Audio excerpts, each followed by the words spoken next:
दिन तो डिनर में बटर चिकन बन रहा है ना। तो आया था, यदि देखते हैं। संसार का कोई मनुष्य बेल दूध का प्रयोग करता है ना डिनर और में पितृदोष के बटर 4 लक्षण चिकन सबसे बनेगा प्रबल हैं। या ऑमलेट। दुनिया के कई लोग उनसे या कहेंगे ऑमलेट कि इनको तंदूरी। पितृदोष लग गया। दुनिया के कई लोग कहेंगे इनको पितरों का या दोष लगा बकरा। हुआ है, पितृदोष आज लगा बकरा हुआ है, बनाया पितरों जाएगा। का दोष लगा हुआ है, पितृदोष लगा हुआ है। पर वो चाट चाट के पितृदोष खाया लगता जाएगा। क्यों?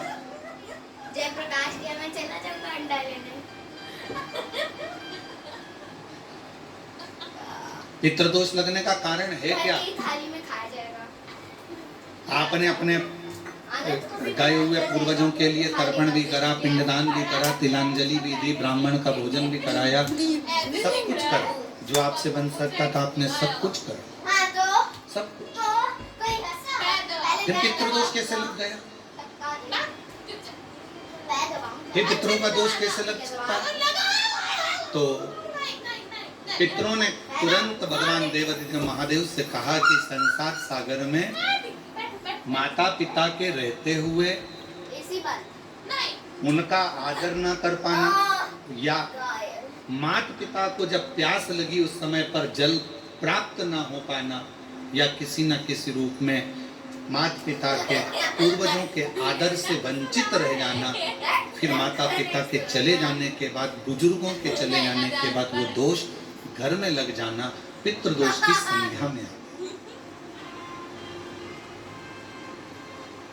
और पितृदोष के 4 लक्षण सबसे प्रबल हैं।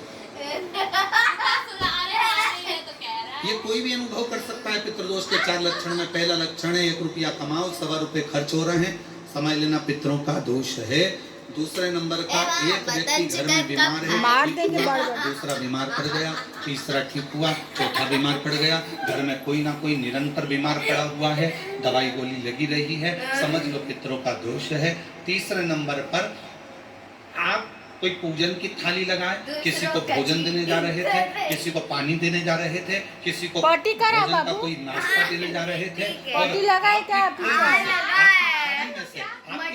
हाथ से अगर कोई भरा हुआ पात्र पानी का गिर गया, नाश्ते का गिर गया, थाली गिर गई, कोई दूध का गिलास गिर गया, कोई सामग्री गिर गई, कोई पूजन की थाली तुम्हारे हाथ में है और पूजन की थाली में से मालूम पड़े कोई सामान गिर गया नीचे, समझ लो कि पितृ का दोष है। और चौथे नंबर पर पितरों का दोष का वर्णन किया गया। घर में जितने सदस्य रह रहे हैं, अगर वो किसी न किसी रूप में एक दूसरे पर चिढ़कर बोल रहे हैं, क्रोध कर बोल रहे हैं। प्रश्न बहुत छोटा सा, पत्नी ने कुछ कहा, उसका उत्तर पति ने चिढ़कर दिया, पति ने कुछ कहा, पत्नी ने चिढ़कर उत्तर दिया, बच्चों ने कुछ कहा, माँ बाप ने चिढ़कर उत्तर दिया, माँ बाप कुछ बोले, बच्चे चिढ़कर उत्तर दिए, समझ लेना कि कहीं ना कहीं पितरों का दोष। तो भगवान पितृदेव ने अपने दामाद से, भगवान देवादिदेव महादेव से कहा कि संसार सागर में हो सकता है कि संसार सागर में मनुष्य रहता है, मानव रहता है और उससे गलतियां हो जाती है। तो पितृदोष अगर संसार के लोगों को लगे तो हमारा एक निवेदन है, आप जाते जाते वर दीजिए कि ये पितरों की शांति आपकी आराधना से पूर्ण हो जाए। बस इतना वर दे दीजिए। शिव जी उस समय पर मौन हो, भगवान देवादिदेव महादेव एकदम मौन। पार्वती जी ने शिव जी से कहा, आप हमारे नाना जी को वर नहीं देंगे?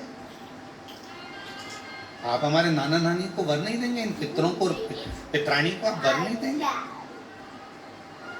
शिव जी ने वर दिया माँ पार्वती जी के नाना जी को और अपने नाना ससुर को। हे पितृदेव,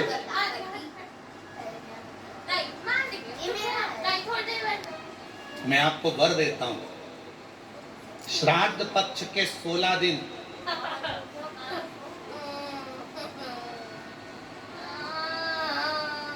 यदि संसार का कोई मनुष्य बेल दूध का प्रयोग करता है, बेल दूध से मतलब होता है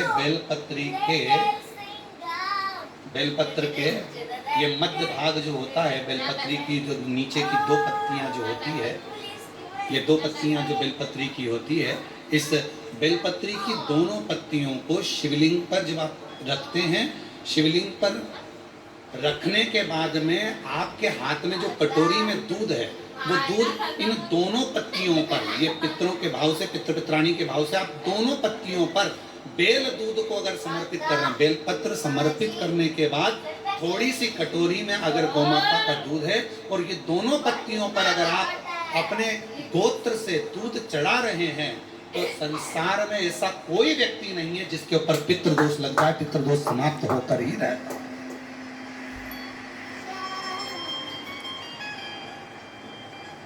शिवलिंग पर बेलपत्र चढ़ाई, बेलपत्र चढ़ाकर ये नीचे की जो पत्ती है, आपका जो दूध का भाग है वो 2 पत्ती पर चढ़ना चाहिए, तीसरी पत्ती पर जल का भाग आता है।